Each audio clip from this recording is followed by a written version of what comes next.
ॐ निधाय हृदि विश्वेशं विधाय गुरुवन्दनं बालानां सुखबोधाय क्रियते तर्कसङ्ग्रहः शङ्करं शङ्कराचार्यं केशवं बादरायणं सूत्रभाष्यकृतौ वन्दे भगवन्तौ पुनः पुनः ईश्वरो गुरुरात्मेति मूर्तिभेदविभागिने व्योमवद्व्याप्तदेहाय दक्षिणामूर्तये नमः। ओम शांति शांति।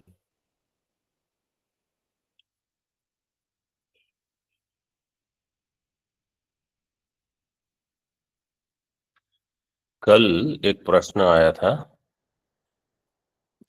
कि सत्ता क्या है। न्याय दर्शन में ये सत्ता शब्द क्या है। तो सबसे पहले हमको ये जानना है कि सत्ता का वर्णन यहाँ सामान्य के प्रकरण में आया, पर सामान्य अपर सामान्य में। तो सत्ता जो है वो सामान्य मतलब एक पदार्थ है। सप्त पदार्थ में वो सत्ता को एक पदार्थ मानते हैं न्याय में। वेदांत में ऐसा हम नहीं मानते। ये एक हो गया। दूसरी, ये जो सत्ता है जाति रूप में द्रव्य गुण कर्म में रहेगी। मतलब द्रव्य गुण कर्म सत्ता के साथ जुड़ के सत्तावान होते हैं। द्रव्य गुण कर्म जो है वो सत्ता के साथ जुड़ के सत्तावान होंगे। तो ये जो सत्ता जो कि सामान्य है, पर सामान्य, पर सामान्य क्या है वो तो हमने देख लिया। वो एक नित्य धर्म ऐसे मान लो। जैसे आकाश में सत्ता रहेगी। आकाश क्या है? द्रव्य है। द्रव्य में सत्ता रहेगी। आकाशत्व जाति भले न हो लेकिन सत्ता रहेगी वहां। वो सत्ता से सत्तावान है ऐसे। और समवाय, सामान्य विशेष समवाय और अभाव, इनमें सत्ता नहीं है। वो हमने कल अंतिम पंक्ति में देखा।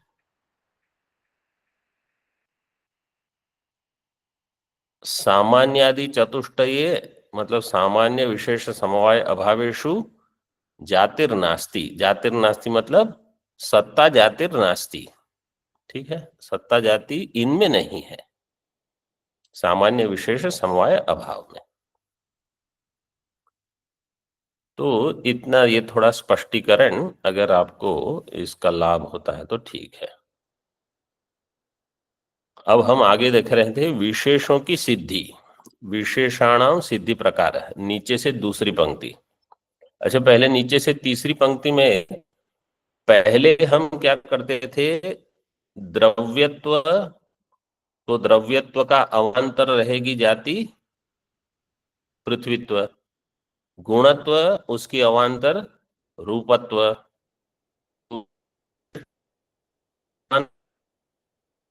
तो वो पंक्ति हमने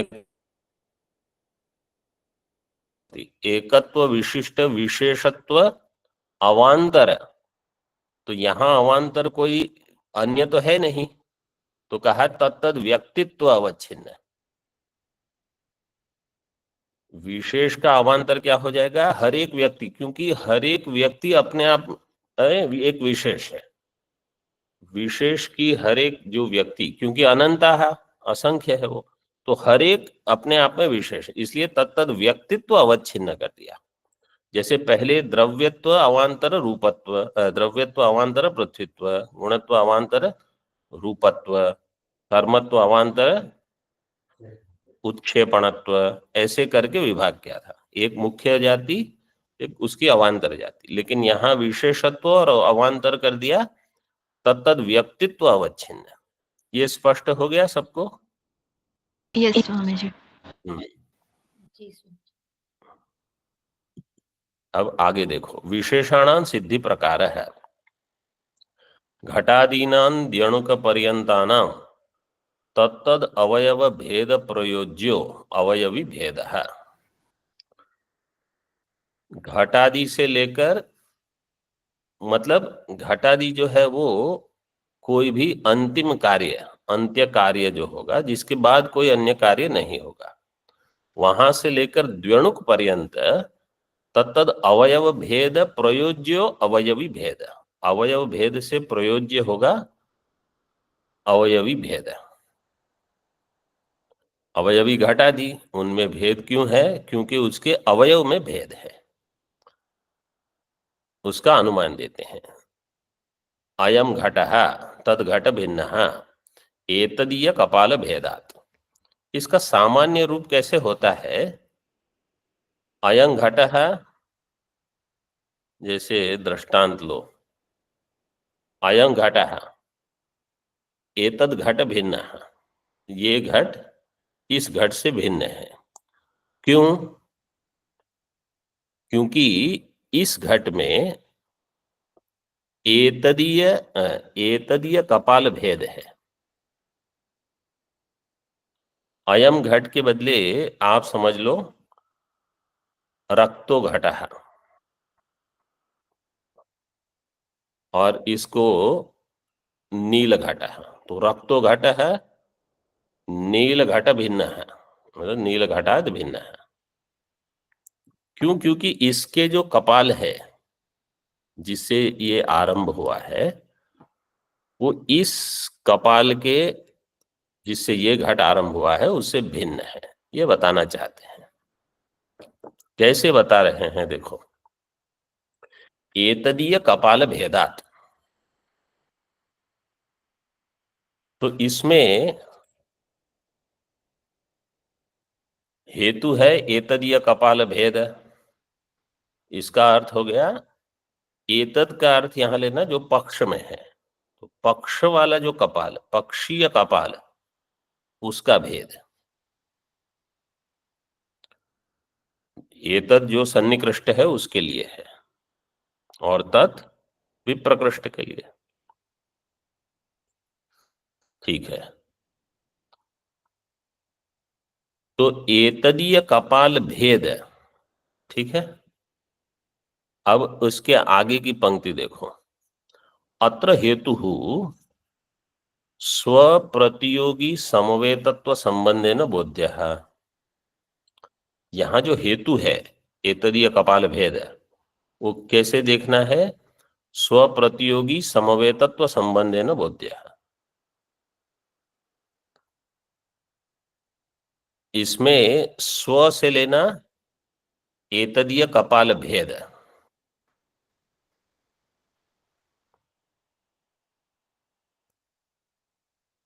एतदीय कपाल भेद। अब ये भेद कहां रहेगा? इस घट में, वो दिखाना है। क्योंकि हेतु कहां रहेगा? पक्ष में। पर्वतो वन्यमान धूमात, तो धूम कहां होना चाहिए? पर्वत में, तभी आपको व्याप्ति मिलेगी। तो एतदीय कपाल भेद जो है वो रहेगा अयम घट में, इस घट में। ठीक है, पंक्ति में दिया है स्व प्रतियोगी समवेतत्व संबंधे न बोध्य। स्व से हमने लिया एतदीय कपाल भेद, उसका प्रतियोगी एतदीय कपाल, एतदीय कपाल, एतदीय कपाल का भेद हो जाएगा एतदीय कपाल। क्योंकि भेद क्या है? अभाव है, अन्योन्य अभाव है। तो अन्योन्य भाव का प्रति हो जाएगा, प्रतियोगी हो जाएगा भाव।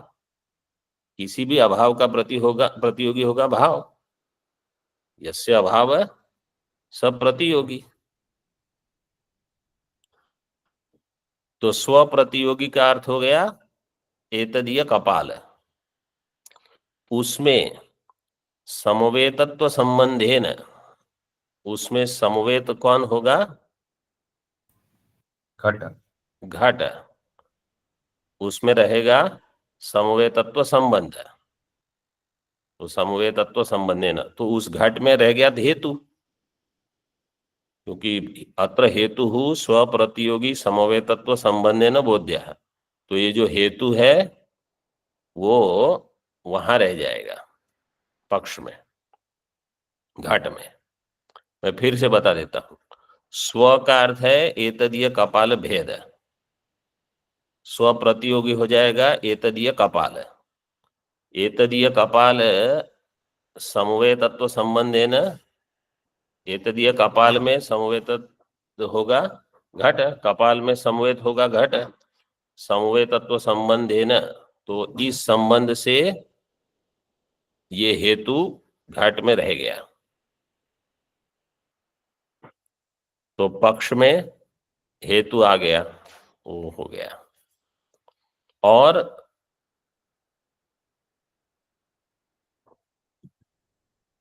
वहां जो तद घट भिन्न कहा है, तो व्याप्ति कैसे होगी, यत्र यत्र एतदीय कपाल भेद, अभी एतदीय कपाल भेद हेतु हमने यहां रख दिया है, ये दो घट में से अयम घट में हेतु रह गया एतदीय कपाल भेद, ठीक है। ये जो है ये साध्य है, तद घट भिन्न मतलब तद घट से भिन्न, अयम घट तद घट भिन्न, तो यत्र यत्र एतदीय कपाल भेद तत्र तत्र तद घट भिन्न, ये हो गया, तो व्याप्ति मिल गई हमको, व्याप्ति भी हो गई, पक्ष में हेतु भी रह गया, तो अनुमान सही हो गया। अत्र हेतु स्वप्रतियोगी समवेय तत्व संबंधेन बोध्यः, अग्रे अपि तथा बोध्यम, ये जो है स्वप्रतियोगी समवेय तत्व संबंधेन, वो सभी इसके बाद की जितनी पंक्तियां हैं 6-7 पंक्तियां, इस सब में लगाना है, इसको बताया है वहां, अग्रे अपि तथा बोध्यम।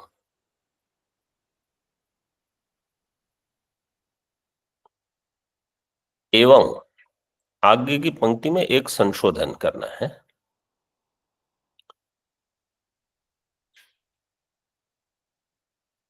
एतत् कपालम तत्कपाल भिन्नम एतत् कपालिका भेदात, ऐसे कर दो उसको, तत्कपालिका के बदले एतत् कपालिका। वो केवल इसलिए क्योंकि प्रथम अनुमान में उन्होंने कहा अयम घट है तद घट भिन्न है एतदीय कपाल भेदात, इसलिए वो एतद शब्द प्रयोग हम कर रहे हैं। बताना क्या चाहते हैं कि कोई भी दो अवयवी होंगे तो अवयवियों में भेद इसलिए है क्योंकि उनके अवयवों में भेद है, तो घट में भेद इसलिए है क्योंकि कपाल में भेद था, कपाल में भेद इसलिए क्योंकि कपालिका में भेद, ऐसे बताया है। देखो कपालिका में भेद क्यों होगा, क्योंकि उनके पिंड में भेद है, पिंड में भेद इसलिए है क्योंकि चतुरणुक में भेद है, चतुरणुक में भेद क्यों है, क्योंकि उसका त्र्यणुक, क्योंकि जो उसका उपादान कारण है अथवा समवाय कारण है, वो समवाय कारण में भेद है।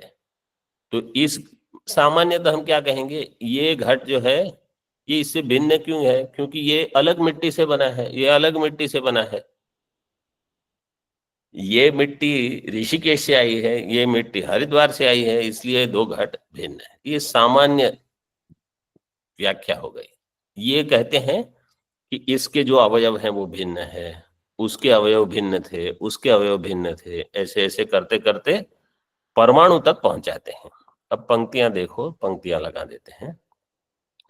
एवं एतत् कपालम तत्कपाल भिन्नम तत्कपालिका भेदात, तो कपाल है उसका अवयव क्या है, कपालिका, हाँ, एतत् कपालिका भेदात, एतत् कपालम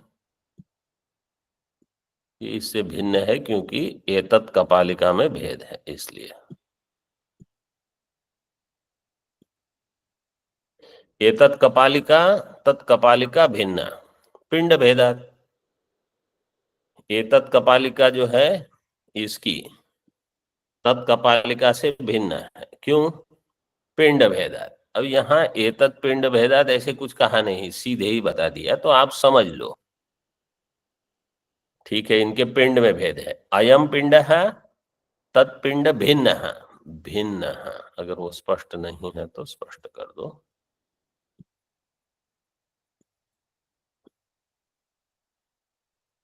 क्यों? चतुरणुक भेदात, क्योंकि उनके चतुरणुक में भेद है। चतुरणुक क्या है, याद है?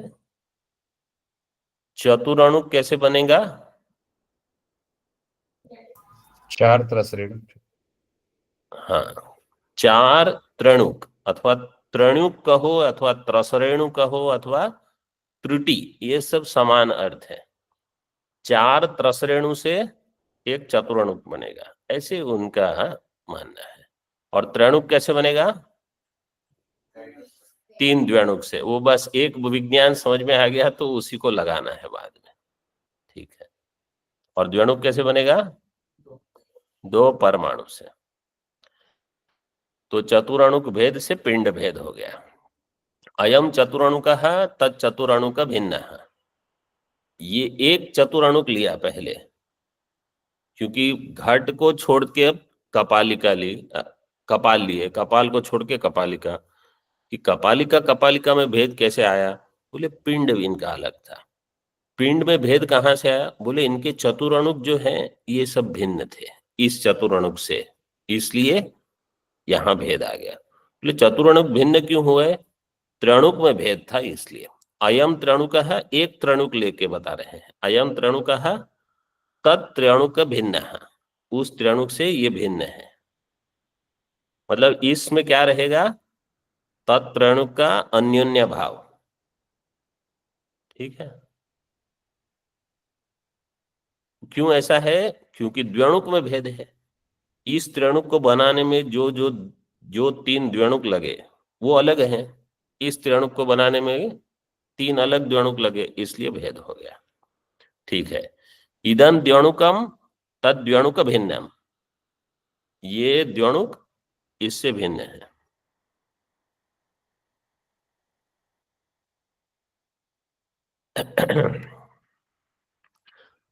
चतुरणुकः त्र्यणुकः, फिर द्व्यणुक में द्व्यणुकम कर दिया। उसको भी आप पुल्लिंग में ही ले सकते हो। अयम द्व्यणुकः कह सकते थे, इदम द्व्यणुक दोनों लिंग में चलता होगा। तद द्व्यणुक भिन्नम, क्यों? परमाणु भेदात इति, यहां तक ये व्याख्या हो। और सब हेतु में आपको स्व प्रतियोगी समवय तत्व संबंध है ना, ये लगा देना है। ठीक है, यहां तक। आगे तो परमाणु भेद। अभी कोई पूछेगा अच्छा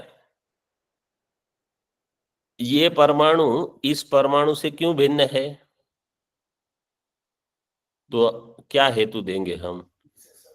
क्योंकि इसके अब तक तो जो श्रृंखला चली, परंपरा चली, इसमें हम कैसे चलते थे कि इस अवयवी में अन्य अवयवी से भेद है, क्योंकि इसके अवयव भिन्न थे। अब तक तो ठीक चला। परमाणु के अवयव क्या होंगे? अवयव नहीं। क्यों नहीं होंगे?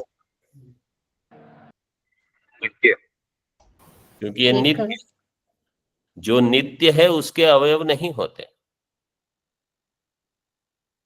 और जो सावयव होगा वो अनित्य होगा। ये साधारण व्याप्ति है।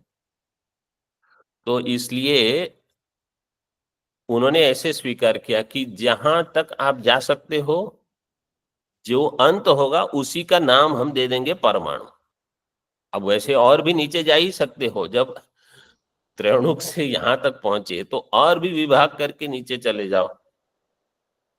तो बोले अब बहुत ज्यादा जाने की आवश्यकता नहीं, यहीं रुक जाओ। तो कोई अन्य न्याय नैयायिक ने कहा तो फिर त्रसरेणु में ही रुक जाओ, और 2 सीढ़ी नीचे उतरने की क्या जरूरत है?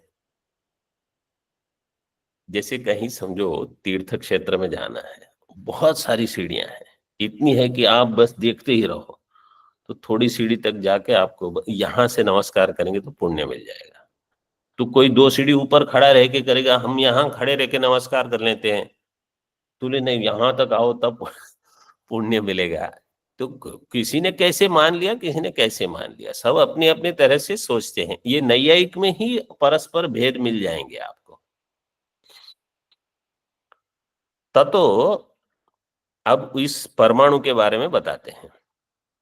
ततो द्व्यणुक उत्पाद अन्यथा अनुपपत्त्या परमाणु सिद्धौ सत्यां परमाणूनां भेदः किंचित प्रयोज्यः भेदत्वात् कपाल भेद प्रयोज्य घट भेदवत् इति अनुमानेन किंचित पदेन विशेष भेद एव सिद्ध्यति।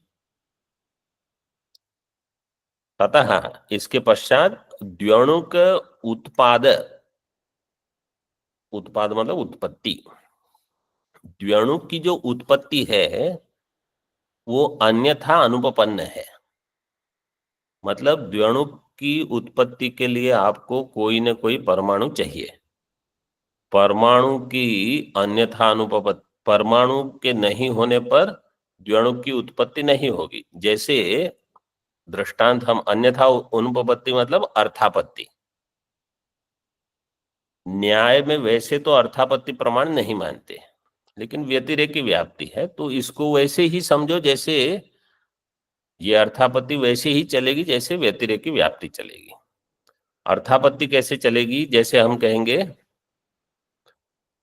देवदत्तो पीनः, रात्रि भोजनम विना देवदत्तस्य पीनत्वम अनुपपन्नम। ठीक है, तो रात्रि भोजन विना पीनत्व अन्यथानुपपत्त्या रात्रि भोजन सिद्धि। ठीक है, तो यहां भी देखो द्व्यणुक उत्पाद अन्यथा अनुपपत्त्या परमाणु सिद्धि कि ये जो द्व्यणुक है उसकी उत्पत्ति कैसे होगी, उसका कोई ना कोई अवयव चाहिए, इससे आप परमाणु की सिद्धि करते हो। मतलब कोई पूछेगा कि परमाणु है इसमें क्या प्रमाण है, तो ऐसे अनुमान से अर्थापत्ति प्रमाण से वो सिद्ध करते हैं कि द्व्यणुक का कुछ ना कुछ तो अवयव चाहिए, इसलिए उसके बिना द्व्यणुक उत्पन्न नहीं होगा। तो द्व्यणुक उत्पाद अन्यथा अनुपपत्त्या, जैसे ये रात्रि भोजन करता होगा उसके बिना मोटा कैसे होगा। परमाणु सिद्धौ सत्याम, फिर अब अनुमान करते हैं परमाणु नाम भेदः। अब एक परमाणु का दूसरे परमाणु से भेद, ये पक्ष हो गया। किंचित प्रयोज्य, ये हो गया साध्य। भेदत्वात्, ये हेतु। कपाल भेद प्रयोज्य घट भेदवत्, ये हो गया दृष्टांत। व्याप्ति कैसे होगी,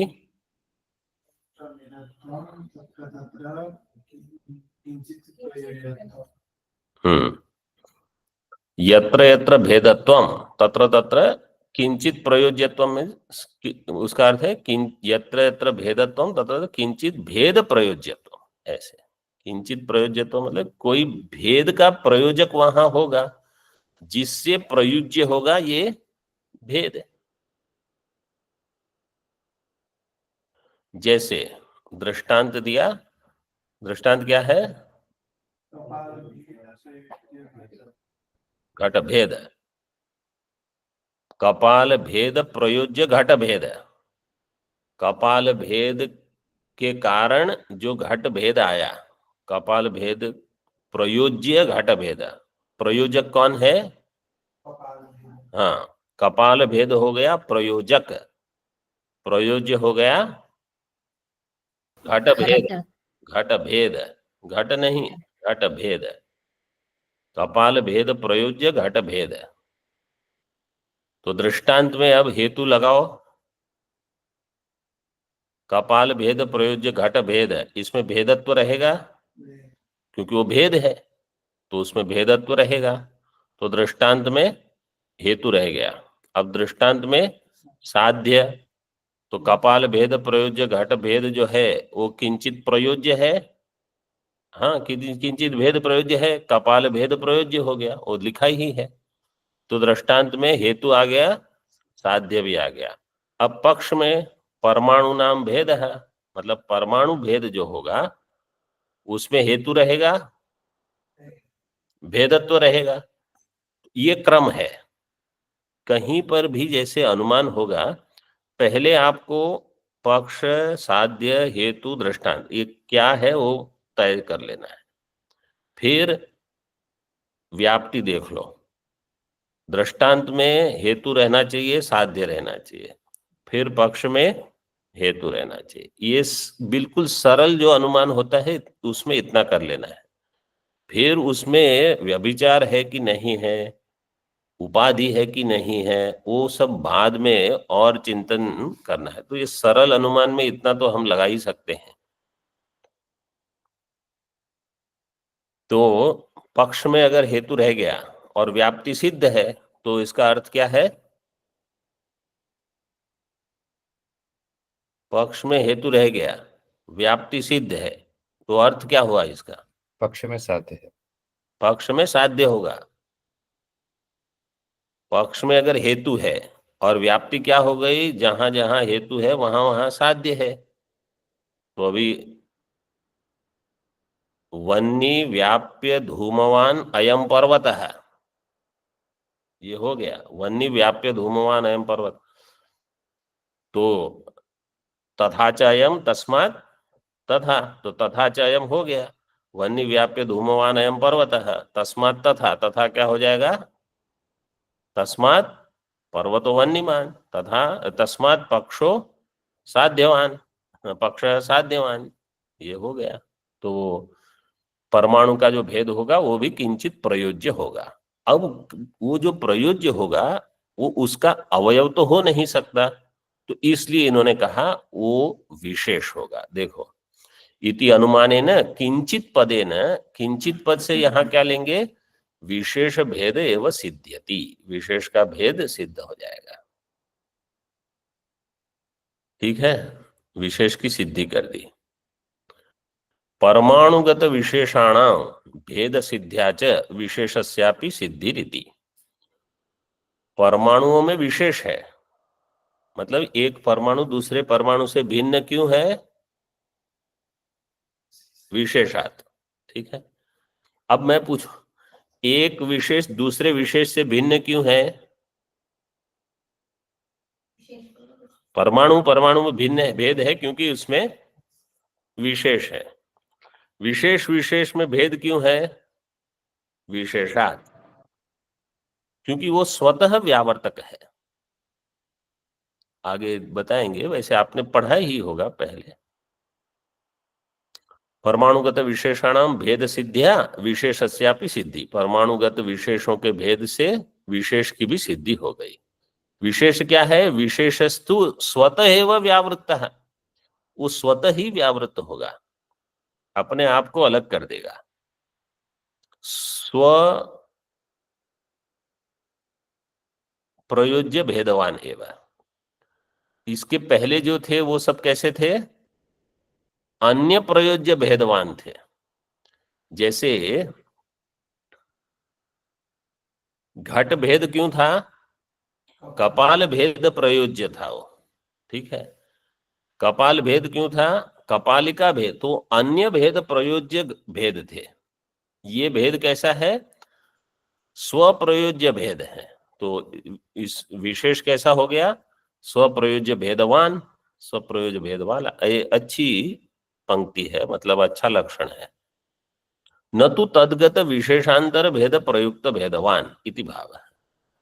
तद्गत विशेषांतर, विशेषांतर मतलब कोई अगर कल्पना करेगा कि ये एक विशेष दूसरे विशेष से भिन्न है, क्यों? क्योंकि इसमें जो विशेष रहेगा वो इसके अंदर रहेगा, विशेष उससे भिन्न है। फिर उसके बाद क्या होगा? उसका जो विशेष है वो अन्य विशेष से क्यों भिन्न है? क्योंकि उसमें जो विशेष रहेगा तो अनवस्था फिर हो जाएगी, इसलिए कह दिया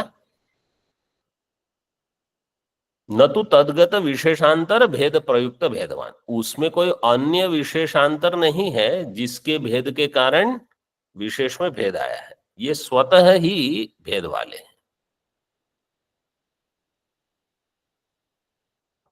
ठीक है, अतः इसलिए और एक इसका लक्षण है, अतएव स्वतो व्यावृत्तत्वम इति तल्लक्षणम, इसलिए विशेष का लक्षण क्या हो गया? स्वतो व्यावृत्तत्वम, वो स्वतः व्यावर्तक है।